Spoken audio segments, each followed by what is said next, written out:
ಎಸಿನೋ CM ಸಿದ್ದರಾಮಯ್ಯಗೂ ಕೂಡ ಬೆದರಿಕೆಯ ಕರೆ ಬಂದಿದೆ ಅಂತ, ನನಗೂ ಬೆದರಿಕೆ ಕರೆ ಬಂದಿದೆ ಅಂತ ಸ್ವತಃ ಸಿಎಂ ಸಾಹೇಬ್ರೆ ಹೇಳಿಕೆಯನ್ನ ಕೊಟ್ಟಿದ್ದಾರೆ.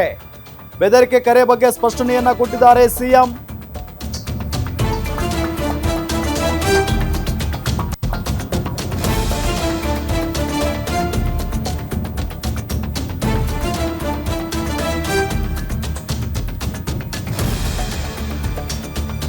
ಅಪರಿಚಿತ ದುಷ್ಕರ್ಮಿಗಳು ಕರೆ ಮಾಡಿದ್ರು. ಮಂಡ್ಯದಲ್ಲಿ ಬೆದರಿಕೆ ಬಗ್ಗೆ ಸಿಎಂ ಸಿದ್ದರಾಮಯ್ಯನವರು ಹೇಳಿಕೆಯನ್ನ ಕೊಟ್ಟಿದ್ದಾರೆ.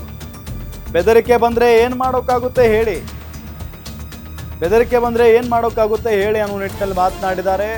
ಜೊತೆಗೆ ಇದರ ಬಗ್ಗೆ ನಾನು ಪೊಲೀಸರಿಗೂ ಕೂಡ ಮಾಹಿತಿ ನೀಡಿದ್ದೇನೆ, ತನಿಖೆ ಮಾಡಿ ಕ್ರಮ ಕೈಗೊಳ್ಳುತ್ತಾರೆ ಅಂತ ಹೇಳಿ ಮಾತನಾಡಿದ್ದಾರೆ ಮುಖ್ಯಮಂತ್ರಿಗಳು. ಪತ್ತೆ ಹಚ್ಚಿ ಬೆದರಿಕೆ ಕರೆ ಬಂದಿದೆಯಂತೆ ಸರ್, ಸ್ಪೀಕರ್ ಹೇಳ್ತಾ ಇದ್ದಾರೆ ಸರ್, ಯುಟಿ ಖಾದರ್ ಅವರು. ಈಗ ನನಗೂ ಬೆದರಿಕೆ ಕರೆಗಳು ಬರ್ತವೆ, ಏನ್ ಮಾಡಕ್ಕಾಗಲ್ಲಯ್ಯ.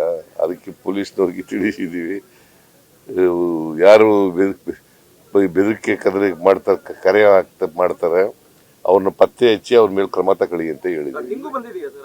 ಹೌದು, ನನಗೂ ಬಂದಿದೆ. ಈಗ ನನಗೂ ಬೆದರಿಕೆ ಕರೆಗಳು ಬರ್ತವೆ, ಏನ್ ಮಾಡಕ್ಕಾಗಲ್ಲಯ್ಯ. ಅದಕ್ಕೆ ಪೊಲೀಸ್ನವ್ರಿಗೆ ತಿಳಿಸಿದೀವಿ, ಯಾರು ಬೆದರಿಕೆ ಕರೆ ಮಾಡ್ತಾರೆ ಅವ್ರನ್ನ ಪತ್ತೆ ಹಚ್ಚಿ ಅವ್ರ ಮೇಲೆ ಕ್ರಮ ತಗೊಳ್ಳಿ ಅಂತ ಹೇಳಿದ್ವಿ. ಹೌದು, ನನಗೂ ಬಂದಿದೆ.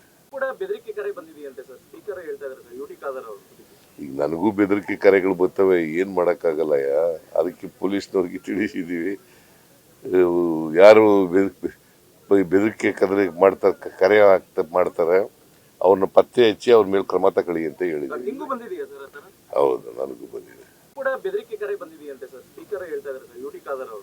ಈಗ ನನಗೂ ಬೆದರಿಕೆ ಕರೆಗಳು ಬರ್ತವೆ, ಏನ್ ಮಾಡಕ್ಕಾಗಲ್ಲಯ್ಯ. ಅದಕ್ಕೆ ಪೊಲೀಸ್ನವ್ರಿಗೆ ತಿಳಿಸಿದೀವಿ, ಯಾರು ಬೆದರಿಕೆ ಕರೆ